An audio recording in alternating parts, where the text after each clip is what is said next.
Welcome, welcome. Super excited to talk to you guys today about end of year use cases. I am certain that folks are super excited about the end of the year. How could we not be? And so we are really excited and honored to share with you guys 7 ways to use video to praise, practice, and plan. We will jump straight in just a second. If you want to start by dropping where you're joining us from in the chat box. We'd love to know where you guys are coming from. While you guys introduce yourselves, we'll go ahead and introduce ourselves. I'm Olivia Nelson. I do professional development at Screencastify. Before I came to Screencastify, I was an educator for a little over a decade. So I'm really excited and honored to continue to get to work with educators. And I will kick it over to you, Renee, to introduce yourself. Hi, I'm Renee Dawson. I am an educational technology specialist in Atlanta, Georgia. I taught special education for 15 years before taking this ed tech role, and I just have loved every year of it. And am excited to share some tried and true strategies that I've learned over the years. Totally. I see a ton of folks from a ton of places. We are really excited to have you. If you would love to join us on Twitter now and after, you can follow us at Screencastify. It should have just popped up in the bottom left-hand corner of your screen. You can actually just click that follow now button and get straight to it. If you don't want that to be blocking your screen for the rest of the time, you should see a little close button underneath it. So you can go ahead and close that out. But we'd love to have you in sort of our extended online community. Renee, if you want to drop your handle in the chat box, Renee posts tons of really awesome stuff. So you guys definitely want to give her a follow too. Yeah, I dropped it in the chat. So please follow me. I post lots of fun stuff, lots of free stuff. So Yeah, Renee is the real expert here. So we're going to talk about sort of 3, I guess I'll call them buckets of ways that we can use video at the end of the year here. The first one is, I guess I would say, a look back at the year that we've all just had. It is always a long school year. And so I just want to take a second and think about how we can celebrate all that we have accomplished and done in this school year, celebrate other teammates, celebrate people, but also, again, all of these incredible achievements that we've had over the last year. So we'll start here with praise. And the first tip is coming to you straight from Renee about bringing memories and certificates to life. So one of the things that happened during the pandemic and is still kind of happening at my school is that we haven't done yearbooks in a few years, but the kids really like having some kind of memory to cherish over the years of what they did during the school year. So one great way that you can incorporate video is to add it to a personalized memory book. And this memory book actually is on sale right now for the Teachers Pay Teachers teacher appreciation sale for today and tomorrow. So go ahead and grab a copy. It's a wonderful interactive memory book, and it is easy for students grades 2 to 5 or above to use. And my students last year loved using Screencastify to add like personal video messages to their classmates and then also to the teachers that worked with them. And it was a great way to get them more engaged since writing was kind of a struggle for most of my students. The Screencastify added a different type of freedom for them to be able to record a video message and link that instead of having to struggle through writing out what they wanted to say. Totally. And I don't know if you had this experience, Renee, but I was the person who was like running around with my yearbook trying to get every single person to sign it. I was like, if there are 40 people in my grade, I'm getting 40 signatures. If there are 900 people in my grade, I'm getting 900 signatures. And so I think it's Definitely. so awesome to be able to, I think it's horrible and frustrating probably for students not to be able to sort of connect in that way at the end of the year. So I just love that idea so much. All right, y'all. If you have ever seen or met me before, this one probably comes as no surprise. I am what I would like to call the QR queen. So I am always, always, always advocating for ways that you can share video with QR codes. You'll see here on the left of this slide, I have sort of a basic certificate. I mean, it's not super basic. It's colorful. It's cute. I would love to give this to a kid. I want to point out here that this works regardless of what the award or certificate is for. So I don't just, of course we want to award academic excellence, but I think there are all kinds of other ways that we can honor sort of all of the achievements and accomplishments of kids throughout the year. And so imagine, right, it says on here teacher signature, and imagine if there, instead of my actual signature, I stuck a QR code that would take kids to a video, right? Now, all of a sudden, I've really personalized this award, this certificate, and my student has like this artifact that they can go back to and remember, like, I got this award from Miss Nelson. I loved it. And sort of here's this personalized congratulations. So really quickly, thanks. We'll walk through sort of what this might look like if you wanted to do it with Screencastify. Notice videos always choose the worst still. So you would use that generate QR code button. You could download it or you could copy it. And then you could just paste it right in that. Oh my goodness. The most huge congratulations to you. I know that it took you a ton of work to get where you are in terms of this award. And I am just so proud of you. Keep being awesome. Keep being excellent. I can't wait to see what you do next year after a restful summer. So that, that's, I mean, not the most exciting video. I maybe could have shot off some fireworks or something. But it is a way that I can sort of give my student that personalized congratulations. So I really love QR codes. One of my favorite ways to use QR codes is to display student work in the hallway because it gives you an immersive experience. You can have students create videos or screencasts showcasing the work that they've done in your classroom or explaining work that's hanging out in the hallway. So if they do an art assignment, they can explain where their inspiration came from, what type of art it is, or like this example, let's talk math, and the students are talking about the data they collected in surveys and what it means as they analyze the data and used it for a PBL unit. So they were able to, when we had our STEM certification walkthrough, the people were able to walk through and scan QR codes and get an immersive experience and talk to more of our students than they could have just with our panel of students. And who doesn't love when the district comes in to look at your walls, having this idea out for the superintendent or an associate superintendent to scan and be wowed by what your students have produced. So this is just a fun, great idea that's easy to use. The kids absolutely love it. I was shocked. Even my middle schoolers will spend hours perfecting their screencasts and videos to put on the wall. So it's a great way to get them engaged and to really interact with the content. Yeah, I love that. I think also I just wanted to add to that I love the sort of point you made at the end there that everyone can do it, right? It's sort of for folks who don't like writing, for middle schoolers who sometimes don't like anything. So I think that's super brilliant. Also, in terms of praise, I just wanted to take a second and say cheers to your peers. So obviously, this week is a super important week in the world of education. It is Teacher Appreciation Week. So I just want to give a shout out to all of the teachers that might be here, and we love you. And admin, if you're here, make sure to shout out your teachers. You guys are doing some of the hardest, most important work around. So absolutely wanted to take a second and shout you out here. Yeah, definitely. This year has been wild. So congratulations for making it through. We thought last year was hard. This year was definitely a doozy for some of us. But thank you guys for all that you do for the children and for your families too on top of that. And also for any Star Wars fans out there, may the 4th be with you. Thank Thank you. So we just wanted to give a quick sort of highlight of some of the things that we think you can and should, if you have time, do for Teacher Appreciation Week. Obviously, we both are former teachers and know that you guys more than deserve the appreciation.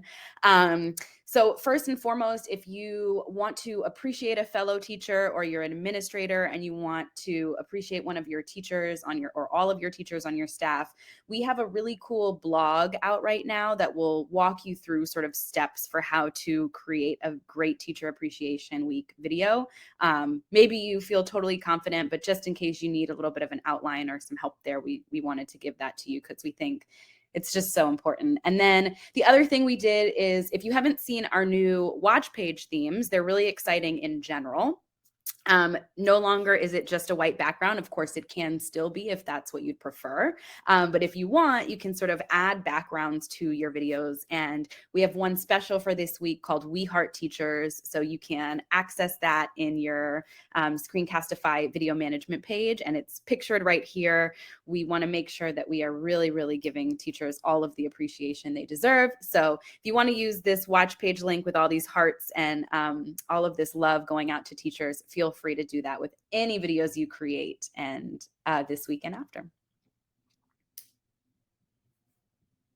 Happy Teacher Appreciation Week! Thank you, teachers, from all of us at Screencastify. You make our jobs so much more enjoyable. We are so appreciative for everything you do, both inside and outside of the classroom. We know how hard these past couple years have been, but we're in awe of you every single day, and we think that every week should be Teacher Appreciation Week. Thank you, and have a great week. Awesome. So thank you from our whole entire team, and just huge shout out to y'all. I think that is the end of our praise section, although I think probably we could go on forever and ever about celebrating the year that we've had. But I wanted to move us into practice. Renee, I'm going to let you take it away. I think this is a brilliant, incredible way for us as educators to think about the summer. So I just wanted to give you a chance to share.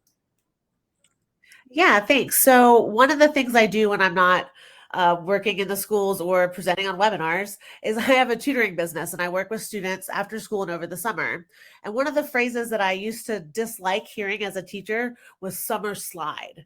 I didn't like that. I wanted to come up with a different way. So I always pitch this to my students and to my tutoring clients as a chance for a summer bridge, to build a bridge between the two grades. So review what you learned in 4th grade and then prepare for what you're going to learn in 5th grade. So instead of focusing on they're going to lose information or lose learning, focus on bridging them to the next grade level and bridging that gap that they might have. That's a much, in my opinion, a much more happy and hopeful way to say it. And I'm all about that with my special education students and my clients, just making sure that I don't make them feel bad for losing anything over the summer, but let's keep practicing and get even better and bridge that gap that we might have to get ready for the next grade. So everybody loves a packet. I'm guilty of those too. But like with the QR codes that the QR Queen and I both love dearly, you can amp up your packet easily because everybody and their mama made videos during the pandemic and they're all on YouTube. So if you're not totally great with Screencastify or don't like hearing your voice or seeing your face on camera, you can find a tutorial.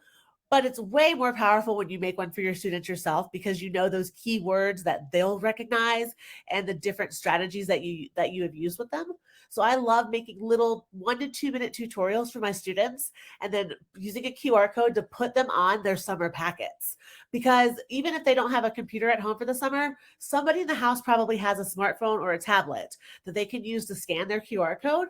And then a little video of you pops up explaining the concept. So there's no more misconception. There's no more, I couldn't do my packet because I didn't remember how to do that. None of that happens. This is also great for test review. So when you're reviewing for your statewide standardized test assessments or end of the year finals or midterms or anything like that, this is a great way to refresh their memory and just remind them of what they learned earlier in the year. And I gave you 2 resources here. One is the QR code generator. It has a great extension you can add in Google. And then the other is, if you didn't know, Chrome recently upgraded, and now you can create a QR code directly from the Chrome URL bar. just by clicking on the little square with the arrow and then QR code. And it'll make one for you. That is so cool and saves me so much time, Renee. Yeah, I love that idea. I think Renee called me out. I was like, well, I've never done this. So I think I remember what you were saying is that like packets aren't going to teach the kids, right? So like if I'm doing a problem and I don't remember how to do it, I'm sort of just stuck. And I think that QR code is an amazing way for it to not make me feel in the vein of Summer Bridge, to not make me feel like I'm sliding because I don't remember, because I have a resource if I need to review it because I don't remember it. Yeah, and then the packet's not as scary to the students as it might be if they do have that anxiety or that fear that they might not do it right or they might get it wrong. Because what good is it if we give them a packet and they get it all wrong? That's not helping us at all. So let's make sure they get it right. And I see a great question from Maria that I'm going to answer now. Most of my students do complete the packets. They really do, because they get excited to have something to do over the summer. I've worked in a lot of Title I, so lower income schools, and a lot of them don't have activities to keep them busy over the summer. So this is a great way for them to stay engaged and complete something. And then if they're staying at my school, I offer them a prize or a treat in the fall if they bring it back. And I've had most of my students over time bring it back for me. Yeah, and I think I really do. I've had sort of a mixed experience with that, Maria. I would say, and I think everyone can see Maria's question, but just in case, Maria asked if the experience is that students actually complete these packets over the summer. I've had a mixed experience with that, truthfully. But I think when they don't, it's not for lack of interest. It's for what Renee said, because they don't remember how to do it. And so I really think that that's where video can be a really key lever in making sure that they do complete it, because now they have the tools that they need if they couldn't have completed it before. So yeah, and especially for like our areas where their parents might not have the education level that they need to help their children, or might not speak the same language, might not speak English. It's a very helpful way to kind of get everybody in the family involved in the learning process. When I flipped my classroom with math, I would do a lot of these QR codes for videos, and an unintended benefit were that my Hispanic parents were watching the videos and learning math and learning English with their children. So it brought the families closer together. It helped the parents even learn some things. And it was a really, really cool benefit of having these QR codes and these videos that took additional time to add and make. Awesome. I will talk to you guys about app smashing here. And I think it's really almost convenient timing. In the previous example, Renee, you were talking about sort of getting videos off of YouTube. Obviously, we think video is extremely important, and we think creating them yourselves is awesome. But if if you're not comfortable or you haven't created the right one, obviously there are tons of other resources. And similarly, right, there are tons of other apps that you can use just to review over the summer and just make sure that kids don't get rusty. And so I think this is an example of sort of creating a Google Slides presentation, adding a QR code that would take them to a website. I took a video that I had previously created on Screencastify, and in Edit, I added this QR code to the end of it. And so now they can review in that video and see this QR code that when they scan it, takes them to this website where they can practice multiplication, right? So I can sort of piece together videos, including like this one right here, where I've added a QR code to the slide, and then I can sort of app smash, in other words, and give them the opportunity to get over to, in this case, it was a website, but I could, yeah, definitely. So Nearpod or Canvas can do the same thing. I think one for QR code. So the question is, what's the magic with QR codes? So I think certainly there are opportunities to not use QR codes. And I think you could absolutely use another way if your kids would feel more comfortable, or it's just a medium that you feel more comfortable. I think for me, one of the things that I like about QR codes is that students can engage in a multitude of different ways. I personally had a lot of students that were engaging with things sort of on the go, and they might be doing something on someone's tablet, or they might need, and then now they can sort of access things that maybe they couldn't with without a full, not a full, but without, a different device. I think the other thing is just, if I'm being totally honest, fun. My kids really enjoyed scanning a QR code and having it take them somewhere. Links work just as fine. I think truthfully, 100% honestly and transparently, in some instances, it's literally a matter of fun. And I think if we're talking about physical, in this case, it doesn't make a difference because it's a digital resource. But if we're talking about a physical packet or a physical certificate, they won't be able to click a link that's on there. But I definitely appreciate calling out those other sort of formats, because I think there are certainly ways to incorporate those that are not QR codes. And one thing about that, just if I can, one of the ways that I used to make sure that my students with special needs or my students that spoke English as a second language could easily engage was by making sure they didn't have to try and type out a link or a URL. So having the QR code makes it more accessible for everybody, and they can access it on any device that links to the internet. So if mom or dad has a smartphone, they can easily access it. Whereas if they needed a computer to access it or had to type out a link in a smartphone, it would take them a while and they would probably mess it up, like get some of the letters or numbers wrong. So the only way that I've seen that this kind of is challenging is if they take home a device over the summer and the QR code displays on the screen and they don't have another way to scan it. But I'm going to drop a link in the chat for a Google extension that will scan it off your screen for you. So that's one of my new favorite toys to have in presentations, because everybody's using the QR codes now. But I don't want to use my phone for everything I do in professional learning. So I could just easily open up that QR code link on my computer with this extension. Renee's got all the tips and tricks. This is absolutely why you have to follow her on Twitter. This is free resources. She's like the biggest treasure chest of knowledge there ever was. So we talked about praise. We talked about practice. We will also talk about planning, right? So we already said that you guys are working incredibly hard. All teachers do, educators across the board. I want you guys to take as much time as you possibly can off over the summer. And one of the things that we can do is sort of take some time at the end of this year to plan. So we can start with just consolidating powerful videos that you have already got.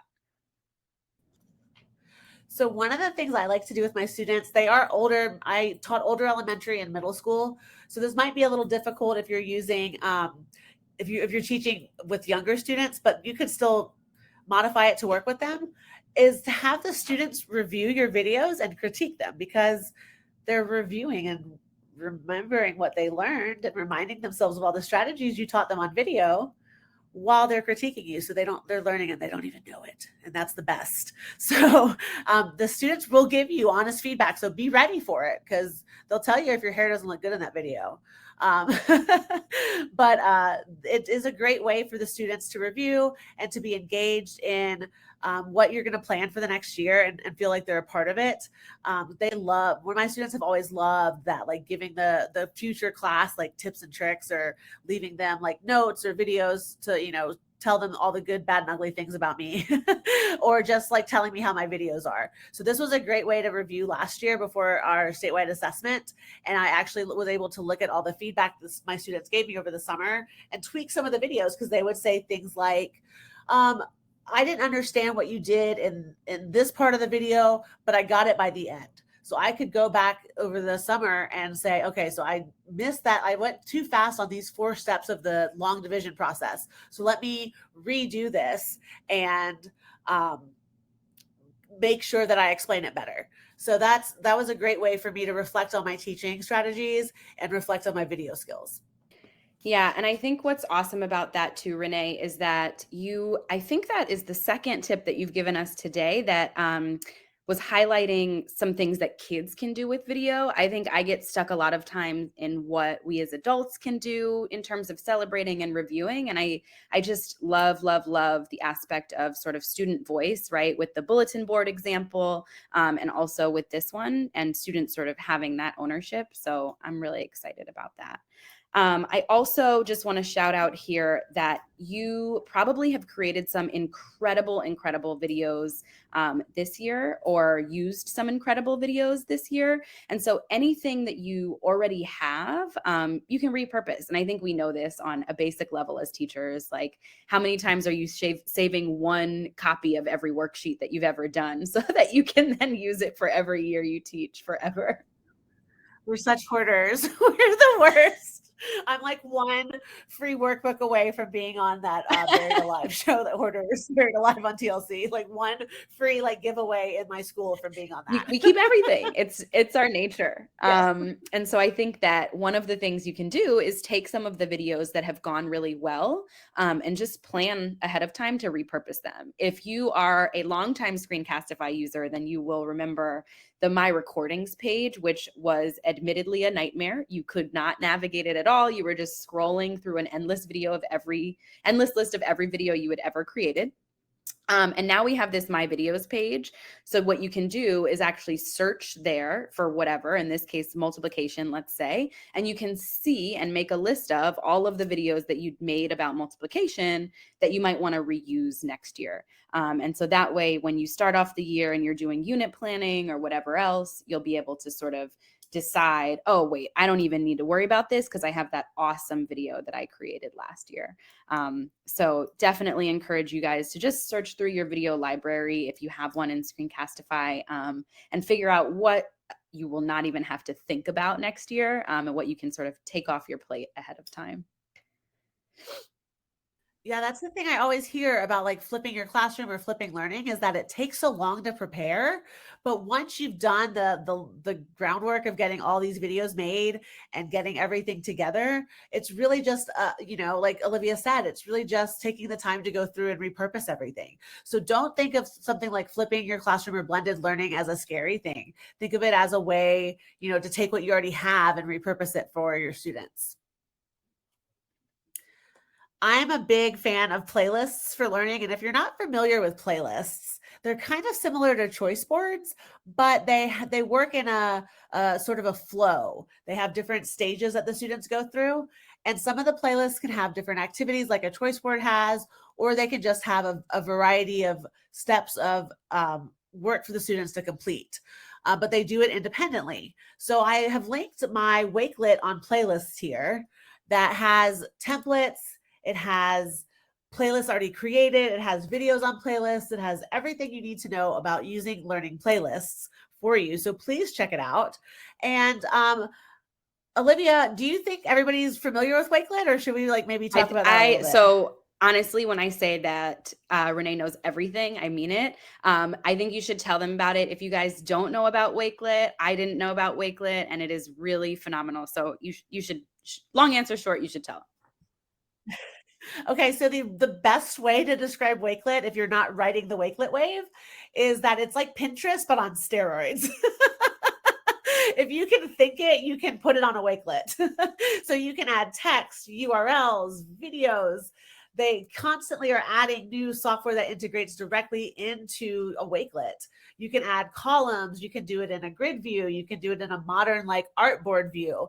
And I love it for lesson plans, for student portfolios, for resumes. I did my CV as a Wakelet, and I just send the link out when I apply for stuff now. Instead of having a boring resume, I have this Wakelet that shows videos of me presenting and presentations I've done and accolades that I have. It's a visual, interactive way to let somebody get to know me before they call me in for an interview or want to work with me in some kind of way. So check out Wakelet if you're not riding the Wakelet wave. It's a wonderful, wonderful free. Oh, it's free. It's free. I forgot that part. That's like the best part. And you can give your students access for their own accounts. So students can have accounts that link you to like a classroom account, and that's free too. So why not check it out? It's also hosted in the UK, and James, the training guy, has like a really cool British accent, and he's adorable. So watch his videos on YouTube if you're not sure about Wakelet, because you can do everything on it. Like I use it for recipes. You can search other people's Wakelets just like you search for other boards on Pinterest. My boyfriend even uses it as a personal trainer to give his clients recipes, grocery lists, workouts, stretches, all that kind of stuff. So you can literally, if you can think it, you can add it to a Wakelet. I feel like we can we could have put Wakelet on all of the tips that we gave. Right. Because I just think that is so cool. You could, we could make playlists on Wakelet. We could do review on Wakelet, almost everything that we've talked about. Like if you wanted to create a Wakelet of sort of celebratory videos of teachers celebrating one another for Teacher Appreciation Week, you could do it on Wakelet. So if you haven't checked out Wakelet, you should. Lauren asked if I know if they're COPA compliant. I don't. Okay, Yes, great. they are. I was going to say. Yeah, they're compliant with everything. If you have any questions, their customer service is wonderful. You can email them or you can tweet them at Wakelet, and they are happy to answer any questions or connect you with somebody who can answer those questions. Look for them because they're at all the big conferences right now, all the big ed tech conferences. So if you happen to be at one, look around for Wakelet, and then just have fun with it. Enjoy. They just upgraded and added a new software, and they're announcing another one tomorrow. They have like a learning week coming up this summer. So check them out and get your learn on with Wakelet. And I'll obviously plug here and say that if you create a video in Screencastify, those ways where I clicked on QR code, because clearly I have a QR affinity, but there, you can copy the link and share all those other ways. You can share directly to Wakelet. And so it's seamless. It integrates straight. So if you want to put a video on there, you don't have to sort of worry about how it's going to look or what's going to happen. We've done all of that for you. So if you're creating a collection for review or whatever, and you want to put a video in there, please feel free to do that without sort of the cumbersome process. Can't you share directly to Wakelet from Screencastify? Yep. Yeah, there's a direct share link right there next to. That's how I use it. It's so easy. QR code, email, all of that, and there's a little Wakelet icon, and you can click straight from there and share it straight over. So definitely check it out. It's a great way to organize your materials for students. Yes, Cecilia asked a great question. You can download your Wakelets. You can also embed them into different software. So you could embed it into a Moodle if you wanted to. It's easy. All the embed codes and everything are right where you click share. Everything will come up that you can use to share on there. So it's easily, you can easily embed it into other websites. So if you have been keeping track, you know that we have exhausted our 7 tips, but obviously we could go on for hours and hours and hours about ways that you can use video at the end of your school year. We decided to give you just one sort of encore or bonus tip. So I will kick it over to Renee to talk to you about video as the new anchor. So I was the anchor chart queen pre-pandemic. I had an anchor chart for everything, and I had like a stack of them in the corner of my room that I would try to reuse every year, even though they didn't stick anymore, and I'd have to thumbtack them to the bulletin board or put them up on the board with magnets. And then when the pandemic happened and I was teaching from home, I had no way for my students to see them easily. So like back in the late 80s, early 90s, they said video killed the radio star. Well, now video's killed the anchor chart. So it's the new anchor chart now. So you can have all these great videos that can even just be short, almost like a GIF or GIF, however you say it, where it's just 5 or 10 seconds, just showing them what they need to see. And that means that you don't have that big pile of anchor charts because we all have it. We all have that roll of anchor charts in our closet or in the back of our classroom or waiting in the media center to be laminated. You can trade them in for playlists of video tutorials. I just took a screenshot of one of my favorite math tutorial people on YouTube, Mr. J. My students love him. He's like a very deep, soothing voice. So my students used to love listening to his videos. So check him out on YouTube. But the playlists are so much easier to make and to build and to share with your students. You can make your videos on Screencastify, easily upload them to YouTube and share them with your students that way on a playlist. It's multimodal learning. Like it's not just now having a student have to read what's on a playlist. It's more accessible for ESOL and special education students. It's constantly accessible for them. You don't have to take it down before statewide testing, because one of the things I used to hate every year was putting up all these anchor charts and making my room so beautiful, and then I had to take it all down before testing started, and then maybe put it back up for another week or two. So having this constantly accessible, either on a Wakelet, a playlist with a QR code, since we love those so much, but this is the new anchor chart. Being able to share this information verbally and visually, and even maybe with some kinesthetic tricks is like the way to go now, for me anyway. Yeah, I thought this was, when I first heard it from you, Renee, just so groundbreakingly amazing. I was the person who had a teacher size anchor chart, and then I made like a student size one so that they could keep a book of anchor charts, and so everything was like double the work, and then kids are trying to hold on to this stapled together like packet of anchor charts that I've given them, and they're flipping through trying to find the one that, you know, applies to the specific thing. And so I think the other thing to say here is that it's like searchable, right? So when you talk about a playlist, or you talk about you know, I think YouTube is a great way. You can also, since Screencastify videos are saved to your Google Drive, you could just stick them all in a Google Drive folder and share it that way, sort of whatever your preference. But I think what it creates for the student is that then I'm like, okay, I don't remember how to do this, you know, multi-digit multiplication. Where am I looking in the classroom for that anchor chart? Oh, I can just type in here multiplication. And so I have the agency to know what it is that I need as a resource, and to sort of find that resource in a way that like is logical and sensical, instead of just trying to scramble around and flip through my packet or look around the walls or whatever it is. So I think this is brilliant. I am sorry that I am not a teacher anymore, simply so that I can create these video anchor charts. So if you guys try them out. Oh, I still create them and I put them on YouTube. I was going to say, if you guys so try them out, tweet it at us, because I want to see your video anchor charts. And maybe I'll just make some of my own for fun. So does anybody have any questions? You guys have been a great audience today. I've loved watching the chat go through.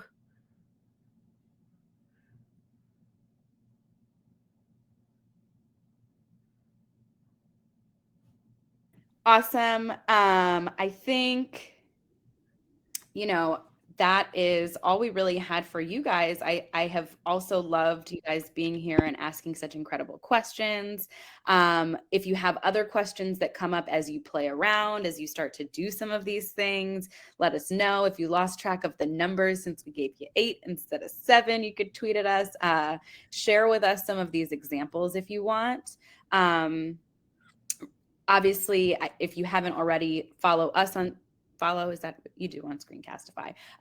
Us on Twitter, and follow Renee on Twitter. These ideas that she shared today are like a drop in the bucket in terms of what she has. And so if you want to use video as a resource, I think she's a really, really wonderful person to follow. Rima, if you want to make a video for Teacher Appreciation Week for a colleague, I just dropped in the chat for her. Renee just dropped the link to our blog post. We will walk you straight through the process. So feel free to use that and create something.